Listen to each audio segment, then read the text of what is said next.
Episode 7 left us with a lot of questions. Everyone's trust is completely broken, Pomni's losing hope, and Jax is on the edge of actually abstracting for real. And Episode 8 drops March 20th, which is 22 days from now, and it's picking up exactly where Episode 7 left off with no time skip. So while we're waiting for that to drop, I wanted to go through 6 theories about the show. Some of these are about really small details that you probably didn't notice, and some are about stuff that's been hiding in the background since the very first episode. From Pomni's real name to the possibility of seeing the characters in live action at some point in the series, to the tragic past of one of the characters. Some are serious, some a bit more fun, but they're all worth thinking about before Episode 8 drops. And if you haven't seen part 1 of this video, go check that out because I covered 7 other theories there. Also, subscribe before Episodes 8 and 9 come out because there's a lot to talk about and these videos will definitely help you catch details you might have missed. Alright, let's start.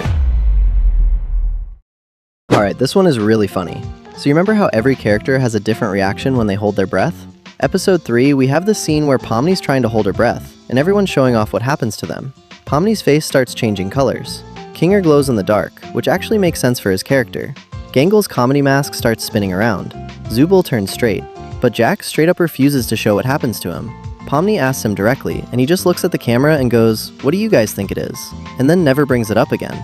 Well, we maybe figured it out. So if you go back to the pilot, there's this scene where Zubul is choking Jax because he took their arm to use as a back scratcher. And when Zubul's strangling him, his head turns completely flat. Then in Episode 6, during that fight scene, Pomni's strangling Jax at one point. And the same thing happens, and if you think about it, that's actually kind of embarrassing compared to everyone else's abilities. Pomni gets this cool rainbow effect. Kinger literally glows. Gangle's mask spins. Jax? He turns into a pancake. That's why he refuses to show anyone. Makes sense for Jax's character. He doesn't want anyone to see him as weak or laughable, even in something as small as this. During that weird intermission scene, there's this specific moment where the characters are standing on a chessboard, and then stuff starts falling on them.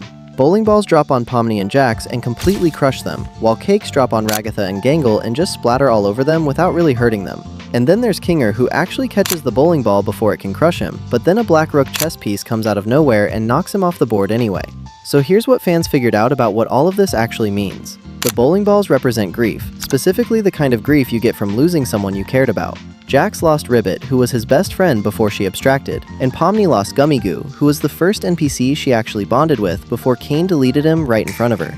Both of them got completely crushed by their loss because it's too heavy for them to handle, which is why the bowling ball just flattens them immediately. But Ragatha and Gangle get cakes instead of bowling balls. And the reason is because they both have trauma, but they didn't actually lose anyone. Ragatha had an abusive mother, which Episode 6 confirmed, and Gangle had a fast food job she absolutely hated, which Episode 5 showed us. But compared to what they went through in the real world, the circus is actually kinda better for them, because Ragatha doesn't have her mom controlling her anymore, and Gangle doesn't have to work that awful job. The cake represents that because it's messy and annoying, but it's not crushing like the bowling ball. It's actually sweeter than what they left behind in the real world.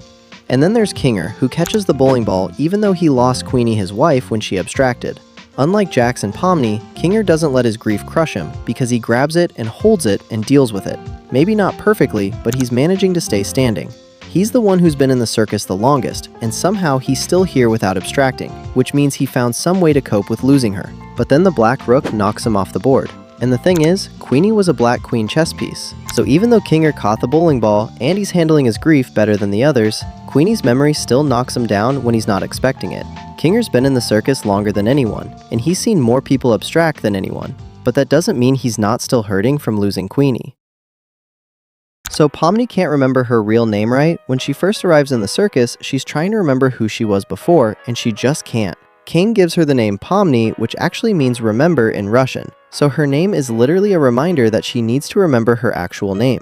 And fans have been theorizing about what her real name might have been in the real world. And there are 2 main theories that have been going around since the early episodes. The first theory is that her name is Martha. So in Episode 3, the Mildenhall Manor, the gang meets this ghost character named Martha Mildenhall, who's the wife of Baron Mildenhall. And she's actually pretty nice compared to her husband. But here's where it gets interesting. Kevin Temertunes, who's one of the lead animators on the show, made this music video called What's the Matter Martha back in 2022. And fans immediately started connecting that to Pomni, because Kevin Timmer is literally animating her character every day for the show. Plus, there's this moment in episode 4 at Spudsy's where Gummigoo is talking to Pomni, and he hesitates for a second, and some fans think he was about to say Martha before he stopped himself, because he doesn't actually remember her. Now, the Christine theory is a lot simpler, but it's still worth mentioning because it comes from official Glitch content.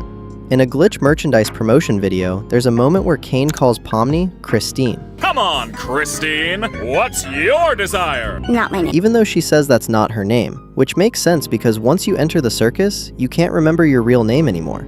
The name Pomni literally means remember in Russian, which Gooseworks confirmed at MomoCon 2024. People joke that Pomni's name is XDDCC, but in Caesar it translates as out, so Pomni has to remember her name to escape the circus.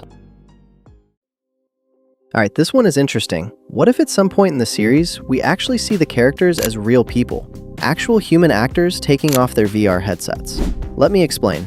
Right now, we're seeing everything in this 3D animated style, right? The circus, the characters, all of this is in the low poly style, exactly like an old video game. But we know from episode 1 that there's a real world outside the circus, and episode 7 confirmed it even more. In episode 7, when Jax has a panic attack, we see these flashes of his memories. And they're not in the usual 3D graphic style. They're realistic.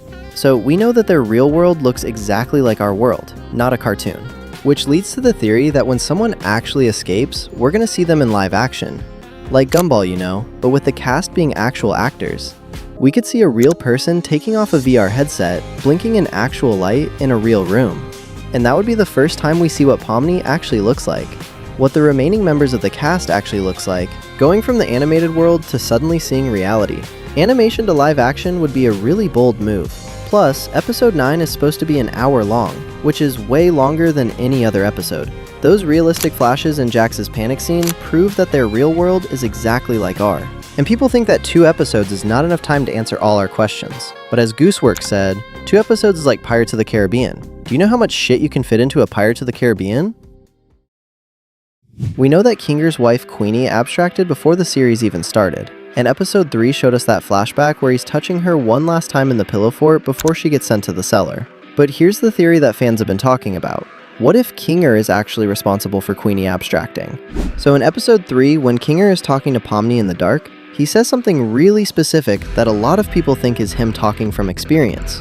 He says, "In this world, the worst thing you can do is make someone think they're not wanted or loved." It sounds like he's speaking from guilt, because he knows exactly what happens when you make someone feel that way. So here's what fans think actually happened based on that line.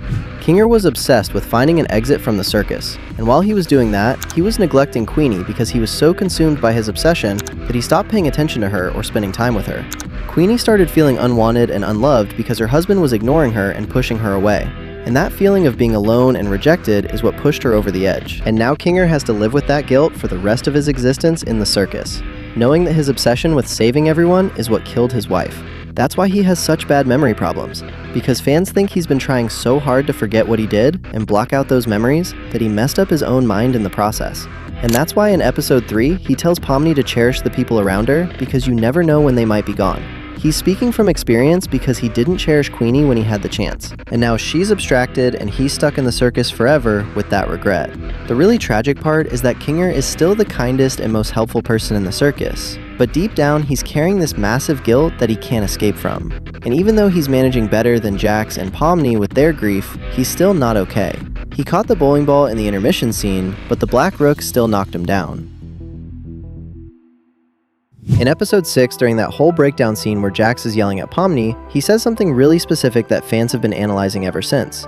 He says, "I'm just a misunderstood little chicken fetus in an egg that needs to be cracked open. Well, I am not." And then, in episode 7, at the very beginning, Kane gives the Chinese room this character for egg, and the room responds with the character for pain.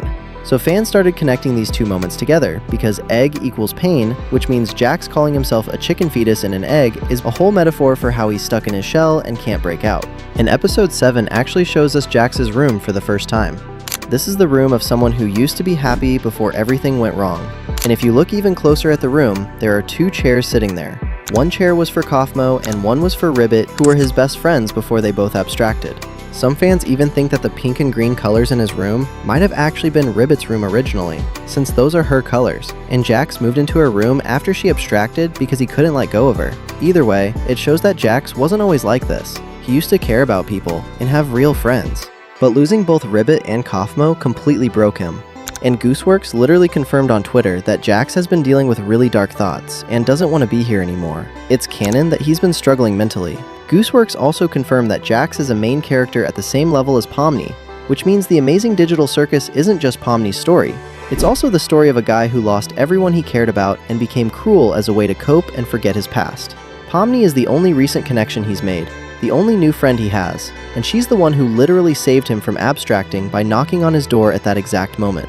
Those are the 6 theories. This is part 2 of my theories series, so if you haven't watched part 1 yet, go check that out because I covered 7 more theories there. I'm dropping more content before episode 8 comes out, and next 3 videos are really big theories, so subscribe!